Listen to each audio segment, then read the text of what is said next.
Happy Wednesday. This is Sheila from Grace UMC Arlington. And I am Talara. And we just want to kick back on what Pastor talked about on Sunday. He came from 2 Samuel chapter 12, and he talked about unnecessary change. So what did you get from that? In reference to that verse, that chapter, I was like amazed at the fact that when Nathan came to Daniel and said, hey, let me tell you this story about these two men. One was poor and the other was rich. Mm-hmm. And bottom line is that the rich man took the poor man's sheep. Mm-hmm. But the rich man already had all of this cattle and sheep, and I was like, oh wow, that is like crazy. But it's the world we live in. I mean, the richer wants to get richer, right? And I don't understand that. Instead of just sharing, right? So, and what about you? What I took from unnecessary change was sometimes there's things in your life that you change. Mm-hmm. So I don't know if you remember how we were doing when we were spending time with God, and Pastor was like, okay, so find a time of the day where you can actually spend at least 5 minutes with God. Mm-hmm. So for me, I used to always kind of like, I'll wait till the end of the day. Mm-hmm. And then by the time it comes to night, then okay, it's not working. I end up forgetting, or something else happens, or like I lose track of that. Well, then at one point, Pastor was like, maybe you should just get up in the morning and try and spend your time with God then. Right. So I started doing that, and I was on the ball. I mean, you couldn't beat. There was not a day that I did not miss. Mm-hmm. And all of a sudden, this unnecessary change came back in, and I could feel the change because, once again, I'm waiting till the end of the day to try to spend my time with God. Right. And then at that point, I'm forgetting again. I'm forgetting to get that quality time in with God, my prayer, my scriptures, and all of that. And when you look back on something like that, it's crazy how just something as simple as either waking up an extra 20 minutes or waiting until the end of the day to do something. So from me, the biggest thing that spoke out to me was that, hey, get up, get your butt up, spend your time, get up earlier, spend that time with God. And then I noticed also when I would get up in the morning, it seemed like my day just flowed. Like even if I got to work and, people were acting crazy or something, I felt like I was more prepared to deal with situations like that than to wait till the end of the day to try to, okay, now Lord, I'm tired. I'm coming to you tired. And you don't always want to go to God tired. Right. That is so true, because I've been in situations where I've been praying and I feel bad. I actually end up sleeping. Mm-hmm. So, we're talking about changes. And one of the things I need to change, I need to start getting up early to spend time with God. I mean, it seems like there's always something that we have to do. Yeah. Like you said. Yeah. And sometimes it's like, even watching TV, I need to watch my show. No, we need to spend time with God. Absolutely. Exactly. And another thing, I don't know if you remember from the sermon where he talked about how you love, unnecessary change in loving people. So when you're going through a change, you don't necessarily have to change how you love people. You have to look at how you love people. Like, say you're getting a new job or you got a new position, like Pastor said. Well, just because you were working so hard at the beginning, and you were loving on everybody and everybody loved you and you loved everybody, and all of a sudden you got this new position and now you just think you all that. Right. He said you just remember where you came from. You have to remember where you come from, because you can't know where you're going if you don't know where you came from. Absolutely. You can't see how far you've progressed if you don't know where you've come from. There's a lot of times where you have to take that chance and look back, slow down, look back. I know the world is changing so much. Absolutely. It's inevitable. Change is inevitable. So take that time. Stop what you're doing. You look back and see, okay, that's where I was. And then you look ahead and say, okay, that's where I'm going. And then you take a chance and say, look at where I am now. It wasn't but the grace of God. Exactly. You have to acknowledge that gets you where you are. Because if I was the same person that I was last year, I guarantee I would not be doing some of the things that I'm doing now, especially. So now my new thing is I've joined the praise team. I didn't know I was going to join the praise team. That was, I won't say that was, thank you. I didn't know that was going to happen that Sunday, but it was something in my spirit that told me, hey, Talara, it's time. It's time to stop sitting on your gifts. Okay. So you made it. I listened. I listened to the voice of God, and I changed that. And I went to Glad after church, the Sunday before last, and she was like, yeah, come on. Next thing I know, I'm getting a text message. We have choir practice this night, and you got to be here this time on Sunday. And I'm like, wait, you're taking me too fast. But I didn't even realize, like, once I got home the Sunday before last, I didn't even realize that I walked up to Glad and was like, hey, if you need some help, I'm here. Like, I didn't realize I said that because it wasn't necessarily me. It was the spirit of change moving through me. So I can, fulfill my purpose in life and praise God in another way. Because we're all built to praise God. That's our sole purpose. We are here to praise God. He gives us grace. And when you think about all the things that God brings you out of, you can't help but to praise God. You can't but help to want to praise God. That's all you can do. Right. I'm just rambling. Is there anything else that you had that you... No, I was going to say, when you make it, you've got to bring somebody with you. Exactly. Absolutely. Exactly. Because God blessed you to be where you are. So you're going to have to reach back. What is that saying that as much is given, much is required? Right. You have to think about someone else. Right. Kind of bless somebody else. Exactly. There's a manager, one of the managers at my job, she wrote a book, a children's book. A cute little book.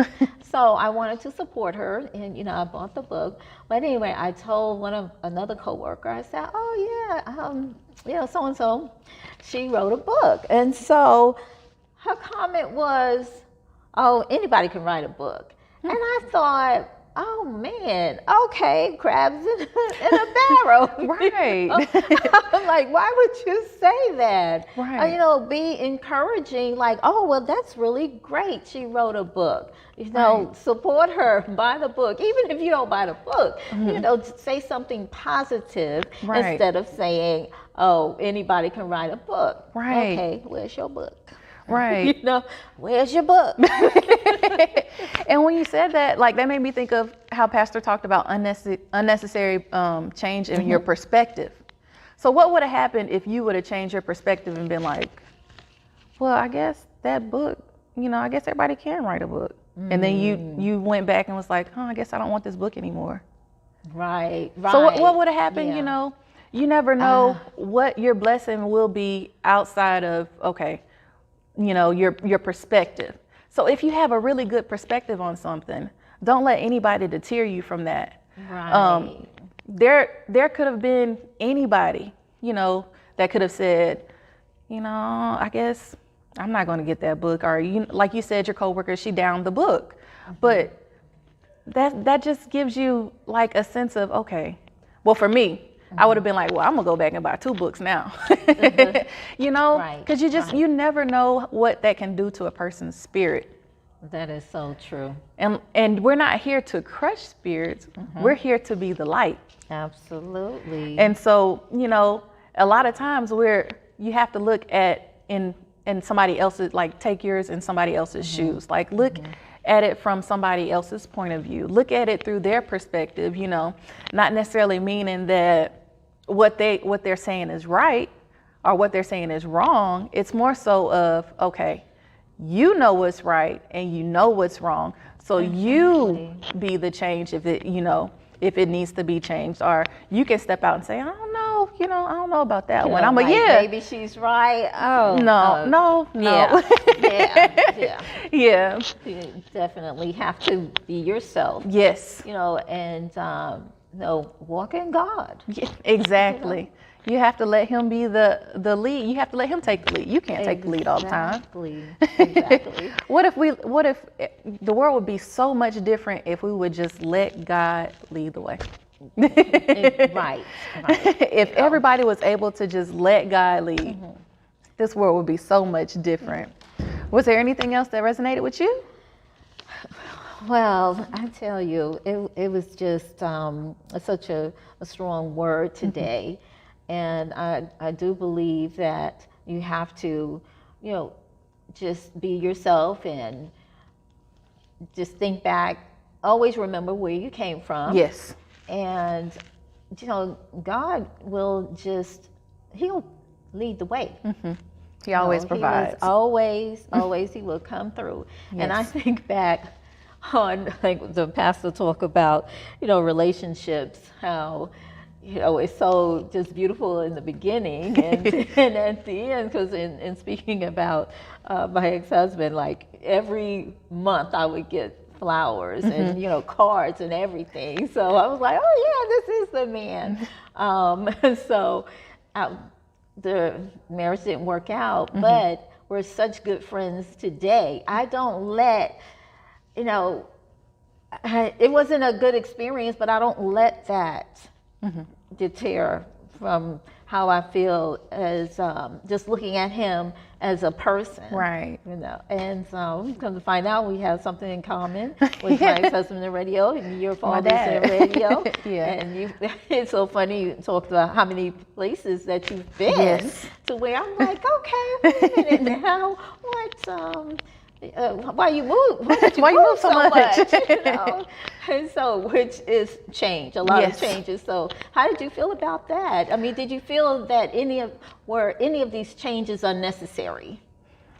Like when I was younger, I used to think they were unnecessary because the first time we really started moving was I was a junior in high school. Oh, no. So I had friends growing up from 4th grade to 11th grade, and we were all friends. And we ended up moving to Alabama. Oh, the year, actually 1 week before my junior year started. No, 1 week before my senior year started. We moved there 1 week before my senior year started. My junior year, we moved to Texas 1 week before. Oh, wow. Okay. So I went to 3 different high schools, but I thought those changes were so unnecessary. Yes. Like I was so mad. I was mad. And then come to find out, like looking back, I'm able to adapt. That was something I needed. Yes. Because I'm still kind of shy now, but I'm a little more outgoing. But if I didn't go through those what I thought was unnecessary changes, I wouldn't be sitting up here today. Like y'all, I would still be in the background somewhere. Like, hey y'all, bye y'all. Yes. But it's a journey. It was, and here I am thinking it was unnecessary, but it wasn't unnecessary. It was needed. So I'm grateful and I'm thankful for that. Yeah, because Texas wasn't on my radar, No. but it ends up in Texas. And, so I won't say that, well, I kind of felt the same way you felt as far as like in moving from New York to Florida, that it was unnecessary because I was going into my junior year, kind of almost the same story. And so I just didn't realize, but you realize what your parents were doing at the time. Yeah. They felt like it was necessary. You feel like it's unnecessary because you're taking away from people that you have been growing up with. Right. And so we just always have to just rely on God to know that. And back then, you just didn't know. No, you didn't. No. Yeah. How strong do we know now that God is with us versus back then. Right. You know, we were just all about ourselves and our friends, and we didn't want to go. Exactly. I mean, you can't make me, but they did. Yeah, so it's all about having faith. Yeah. And keeping that faith in God. Yeah. We just have to let Him lead our way, our direction. Yes. You know, and everything would be okay. I mean, sometimes I look back and say, why did I stay in Texas? Because I was divorced early on, and I don't know. I just, the only thing I can say is I had a job, Right. and you know, I decided to stay, and you know, I've been very, very blessed. So I guess this is a change that I needed. Yeah. When I think about the changes that my parents made that I thought was unnecessary with us moving, is when I look back and I see some friends of mine, like they've never been outside of Louisiana. Like they don't know the world outside. Like they've never been anywhere. So I'm like, okay. So I got to branch out and see the world, you know. I've lived in Ohio, Alabama, North Carolina, you know, and I'm back in Texas, but it's all different parts. So I'm like, man, I've been some places. Like I even got to visit in Missouri. I've been to Rhode Island, you know. So there's been a lot of places that I've been able to go because my parents, what I thought was unnecessary. Right. And don't mind traveling now. Exactly. Right? I love to travel. There's always something to discover. It is. Yes. So I know we have some announcements. Yes. Okay. So again, happy Wednesday. And just to let you know, a reminder that Bible study is tonight at 7 p.m. So in observation of Black History Month, Pastor Bates will host a 4-week book study and discussion on the civil rights movement during the 1960s. This is an opportunity for both young and old to participate in a cross-generational discussion on the historical and practical applications of the continuous struggle for equal rights and equity for all. This study and discussion will start in the first week of February, and dates and times to be determined. If you're interested in the virtual study, please request a Zoom link via the church website at graceumcarlington.org. And it's time. It's time for Returning to Wholeness. Yes, Pastor did start he started that on Monday. So you can catch it next Monday, 7 p.m. And it is a book study to help believers who have gone through recent loss or setbacks. And I know we have all gone through something like that, and we're still going through it, or you may know someone who has gone through it. So make sure you are in this book study. Yes, it does start at 7 p.m. and it will be on Mondays. And if you need more information on that, or if you need the Zoom link, go to graceumcarlington.org. Remember to have a great week, and remember to experience